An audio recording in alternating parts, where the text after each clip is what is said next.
ভোটমুখী বঙ্গে সরগরম হচ্ছে রাজ্য রাজনীতি। নিয়োগ থেকে আবাস ক্রমশ লম্বা হচ্ছে দুর্নীতির তালিকা। ভোটের মুখে 1 ইঞ্চিও জমি ছেড়ে দিতে রাজি নয় কোনো পক্ষই। আসন্ন ভোটের আগে তাই দলকে চাঙ্গা করতে আসরে বিজেপি। মঙ্গলবার হলদিয়ায় জনসংযোগ সারলেন রাজ্যের বিরোধী দলনেতা শুভেন্দু অধিকারী।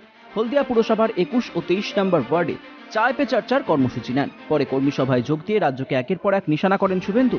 রাজ্যে বেহাল স্বাস্থ্য পরিষেবা, অ্যাডিনোভাইরাসের প্রকোপ বৃদ্ধিতে রাজ্যকে তুলোধনা করেন বিরোধী দলনেতা। স্বাস্থ্য ব্যবস্থা বেহাল।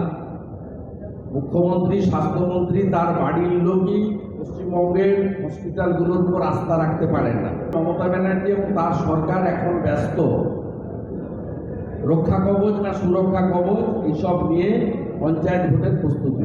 তাই শিশুরা অবহেলিত, তাদের ইমিউনিটি পাওয়ার কম, বড়রা যেটা সামলে নিতে পারছে খুব দুঃখজনক। অবিলম্বে এই বিষয়ে রাজ্যের স্বাস্থ্য দপ্তরের আধিকারিকদের কার্যত ওয়ার ফুটিংয়ে যুদ্ধকালীন তৎপরতায় শিশুদের রক্ষা করা উচিত। সিভিক ভলান্টিয়ারদের নিয়ে পঞ্চায়েতে ভোট করাতে চাইছেন মমতা বন্দ্যোপাধ্যায়। সিভিক ভলান্টিয়ারদের পদোন্নতির ইঙ্গিত আসলে গিমিক, বিস্ফোরক শুভেন্দু।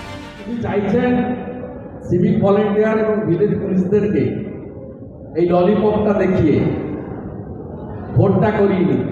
যদি মমতা ব্যানার্জির সদিচ্ছা থাকে, একদিনে 1,30,000 সিভিক ভলান্টিয়ার্স এবং 5,000 ভিলেজ পুলিশ, তাদের সবাইকে তিনি ঘোষণা করে দিন ক্যাবিনেট মিটিং ডেকে, সবাইকে আমি স্থায়ী চাকরিতে আপনাদের চাকরিকে কনভার্ট করলাম।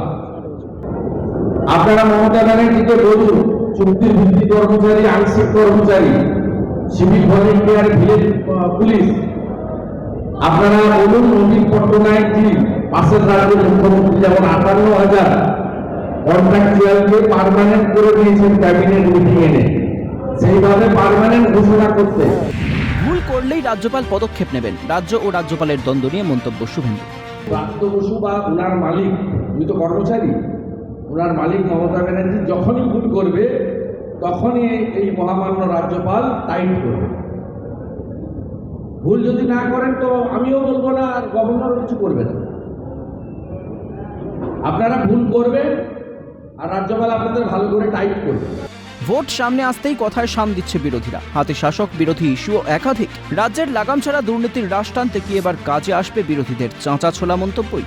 সময় বলবে সেই কথা। পূর্ব মেদিনীপুর থেকে চন্দন ভূঁইয়া রিপোর্ট, ক্যালকাটা নিউজ।